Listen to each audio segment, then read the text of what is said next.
भगवान श्री कृष्ण ने कहा, सूर्य का तेज जो सारे विश्व के अंधकार को दूर करता है मुझसे ही निकलता है। चंद्रमा तथा अग्नि के तेज भी मुझसे ही उत्पन्न है।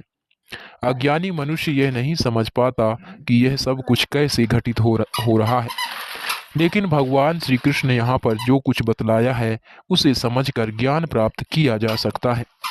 प्रत्येक व्यक्ति सूर्य, चंद्रमा, अग्नि तथा बिजली देखता है। उसे यह समझने का प्रयास करना चाहिए कि चाहे सूर्य का तेज हो या चंद्रमा, अग्नि अथवा बिजली का तेज, ये सब भगवान से ही उद्भूत हैं। श्री कृष्ण भावनामृत का प्रारंभ इस भौतिक जगत में बद्ध जीव को उन्नति करने के लिए काफी अवसर प्रदान करता है। जीव मूलतः परमेश्वर के अंश हैं और भगवान यहाँ पर इंगित कर रहे हैं कि जीव किस प्रकार भगवत धाम को प्राप्त कर सकता है। इस श्लोक से हम यह समझ सकते हैं कि सूर्य संपूर्ण सौर मंडल को प्रकाशित कर रहा है। ब्रह्मांड अनेक और सौर मंडल भी अनेक हैं। सूर्य, चंद्रमा तथा लोक भी अनेक हैं, लेकिन प्रत्येक ब्रह्मांड में केवल एक सूर्य है।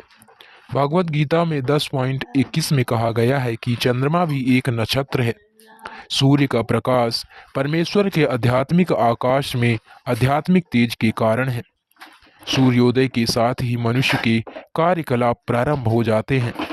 वे भोजन पकाने के लिए अग्नि जलाते हैं और फैक्ट्रियां चलाने के लिए भी अग्नि जलाते हैं।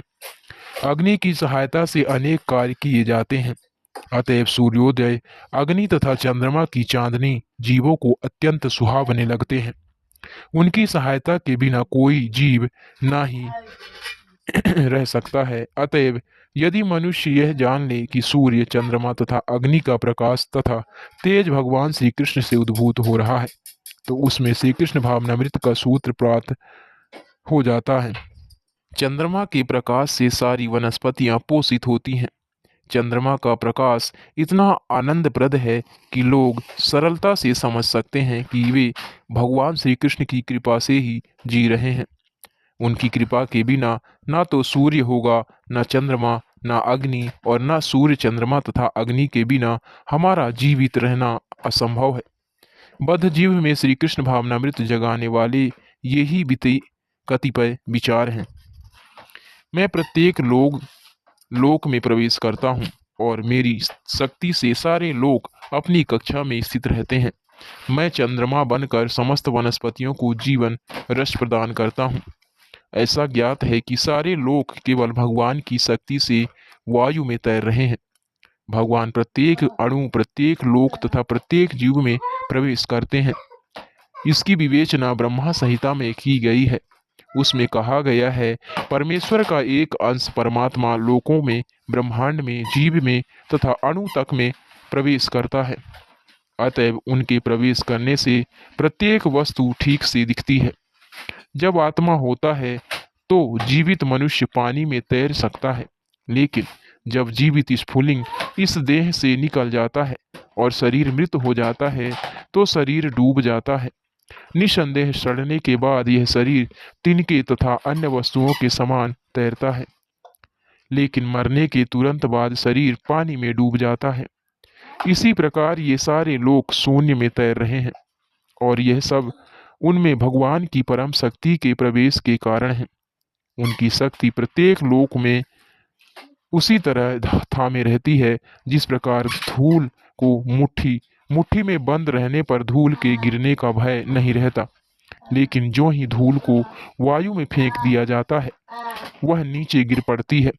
इसी प्रकार ये सारे लोक जो वायु में तैर रहे हैं वास्तव में भगवान के विराट रूप की मुट्ठी में बंधे हैं।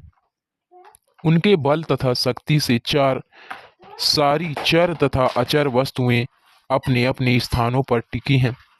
वैदिक मंत्रों में कहा गया है कि भगवान के कारण सूर्य चमकता है और सारे लोग लगातार घूमते रहते हैं। यदि ऐसा उनके कारण ना हो तो सारे लोग वायु में धूल के समान बिखर कर नष्ट हो जाएं।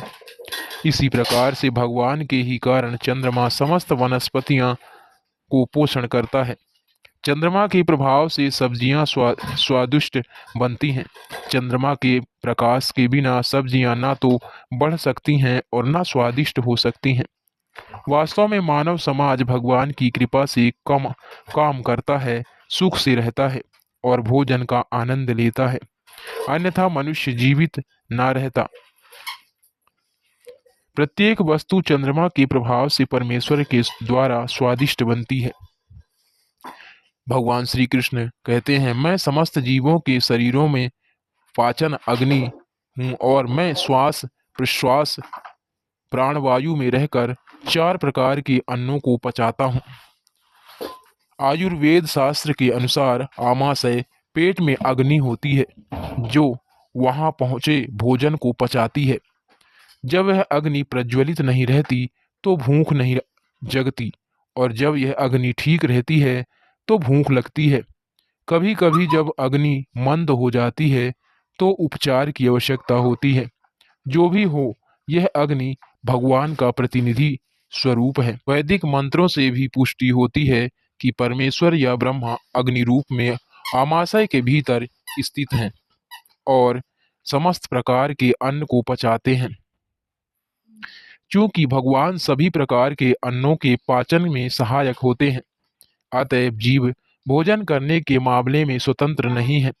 जब तक परमेश्वर पाचन में उसकी सहायता नहीं करते, तब तक खाने की कोई संभावना नहीं है। इस प्रकार भगवान ही अन्न को उत्पन्न करते हैं और वे ही पचाते हैं, और उनकी ही कृपा से हम जीवन का आनंद उठाते हैं। वेदांत सूत्र में 1:2:27 में भी इसकी पुष्टि हुई है। भगवान श्री कृष्ण शब्द के भीतर, शरीर के भीतर, वायु के भीतर तथा यहाँ तक कि पाचन शक्ति के रूप में आमाशय में भी उपस्थित हैं। अन्न 4 प्रकार का होता है। कुछ निगले जाते हैं पेय, कुछ चबाए जाते हैं भोज्य, कुछ चाटे जाते हैं लेह्य तथा कुछ चूसे जाते हैं चोष्य।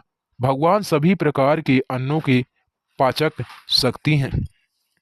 मैं प्रत्येक जीव के हृदय में आसीन हूँ और मुझसे ही स्मृति, ज्ञान तथा विस्मृति होती है। मैं ही वेदों के द्वारा जानने योग्य हूँ। निसंदेह मैं वेदांत का संकलन करता तथा समस्त वेदों का जानने वाला हूँ। परमेश्वर परमात्मा स्वरूप में प्रत्येक जीव के हृदय में स्थित हैं और उन्हीं के कारण सारे कार्य प्रेरित होते हैं।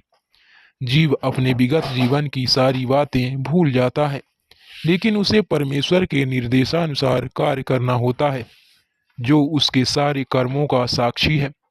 अतएव वह अपने विगत कर्मों के अनुसार कार्य करना प्रारंभ करता है। इसके लिए आवश्यक ज्ञान तथा स्मृति उसे प्रदान की जाती है, लेकिन वह विगत जीवन के विषय में भूलता रहता है। इस प्रकार भगवान न केवल सर्वव्यापी हैं, अपितु वे प्रत्येक हृदय में अंतर्यामी भी हैं।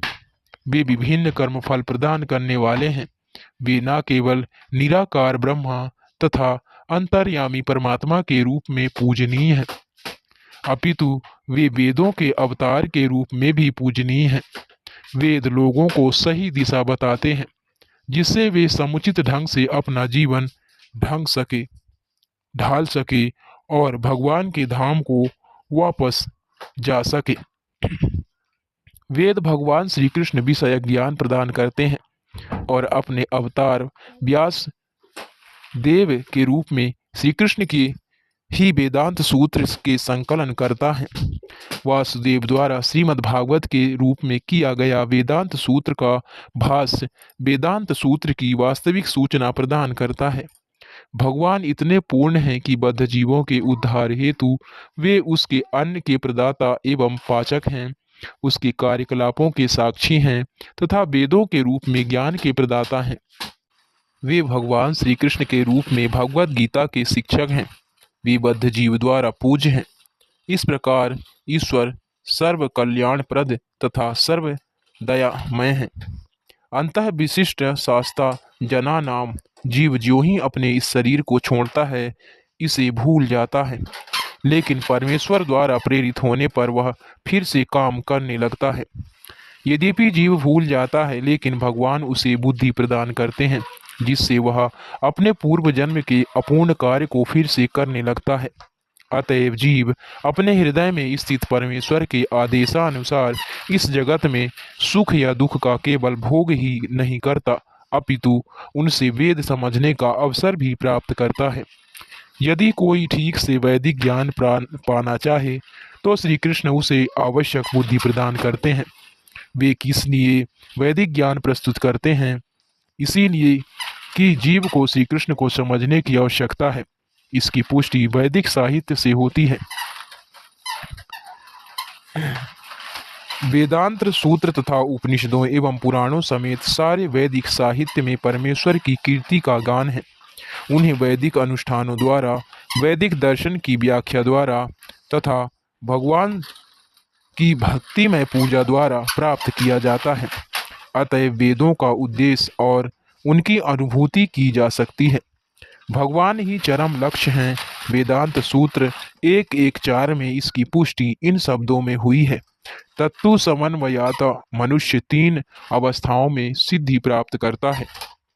वैदिक साहित्य के ज्ञान से भगवान के साथ अपने संबंध को समझा जा सकता है।